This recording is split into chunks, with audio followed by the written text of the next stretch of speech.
Have you been thinking any of the following? Crap, I don't have much money for expensive favors. Or maybe, what do people actually want to take home? What if I don't have a lot of time to DIY, but like I need to cause expenses? Or maybe you're on the other end of the spectrum and you're like, crafting is so much fun and I just want to DIY everything so it's fully custom to us. Well, if you had any of those thoughts, you are in the right place. I'm giving you simple, straightforward, budget-friendly favors that you can make for your wedding. And at the end, I'm gonna give you a little secret about favors that we're just gonna hold off to until the end, but stick around for it. But I'm being rude. I have not introduced myself. I am Katie Sauter. I'm a wedding planner based out of North Carolina. I'm also an engineer, which means I am always thinking about things in terms of timelines, projects, things of that nature. So regardless of where you are in your planning process, I do want to mention that I have a free planning timeline linked in the description below. And it also comes with a free wedding party mini guide. And before we get into those DIYs, just really quick, don't forget to hug that like button and say I do to that subscribe, but keep it PG for me, okay? Now let's go into those DIY ideas. Some of the best, most inexpensive options are going to be edible, preferably not super perishable. Like you don't want to be getting people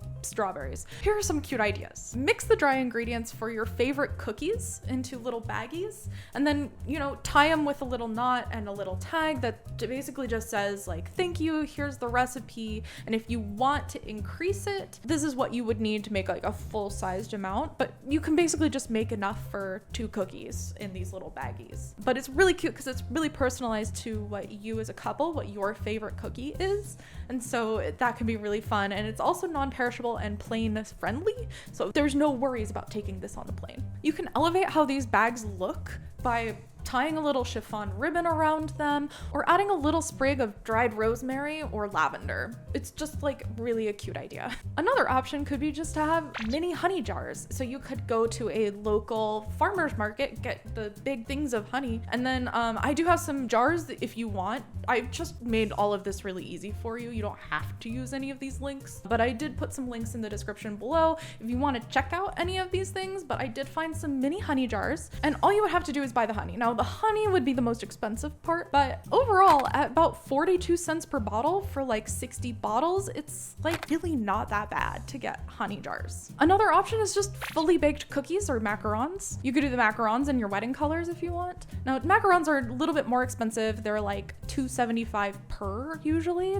It really depends on where you live. But as of 2024 in the state of North Carolina, it's about $2.50 to $2.75 per cookie. So that one might be a little bit more on the pricier end. Or you could just bake them all yourself, all these little mini cookies, and just put them into little bags. I have some recommendations for like pillow boxes and little baggies in the link below. Again, you don't have to use any of these. I'm just trying to make it easy for you. And again, you can try to use like chiffon ribbon or sprigs of rosemary, something to just tie it off and make it look really classy at the end. In terms of timeline for honey and mixed ingredients, I would suggest, because they won't go bad very quickly, I would suggest putting them into your timeline like as far in advance as you want, because they don't perish. You can do this well in advance, which is one of the reasons why it's so easy. You could have a party and make it really fun. For other projects, I would recommend like 1 to 2 days before the wedding and just adding that into your timeline and just create a party out of it. Just make sure that you and the family members you want to involve are also involved and are aware that you're going to do this. It's surprising how many people think that their family and friends are mind readers. Just a tip.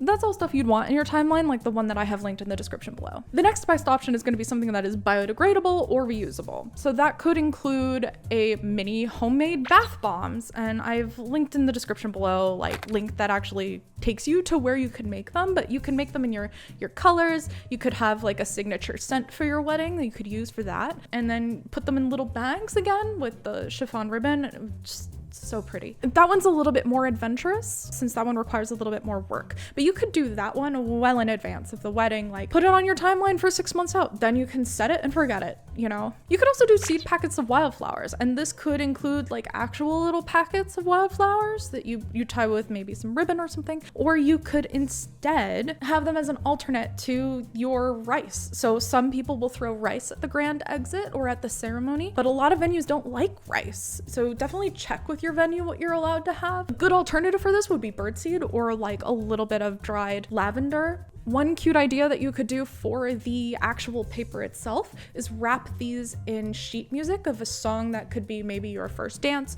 or some other music that is relevant to you or some of your favorite songs ever. Or maybe you just have some old music sheets lying around and you're like, well, we needed to get rid of something anyway and we don't really play the piano anymore. So why don't we just tear that open and start making favors out of them? You can do that. Here's a picture over here of how this might end up looking with lavender seeds in it. An alternate idea that does not include any form of biodegradable anything. If you have a second photographer, ask them about portrait photography for favors for your guests. This could vary in price. Some photographers might just add it on for you, some might not. So this is something that if you already have a second photographer, getting those portrait photography images of your friends while they are all dressed up already would be like the best possible favor because they want good pictures of them when they're already so incredibly well dressed. But wait, what was that secret that I was talking about earlier? Okay, now lean in.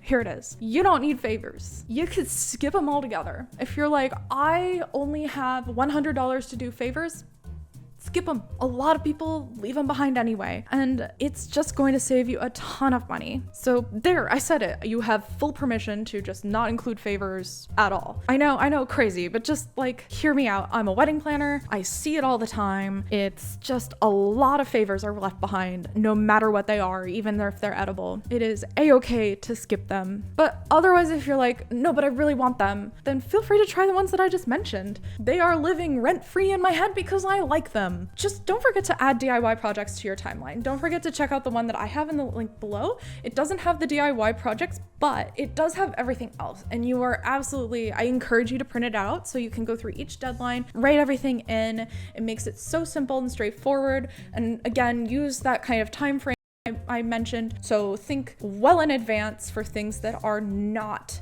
biodegradable or perishable. And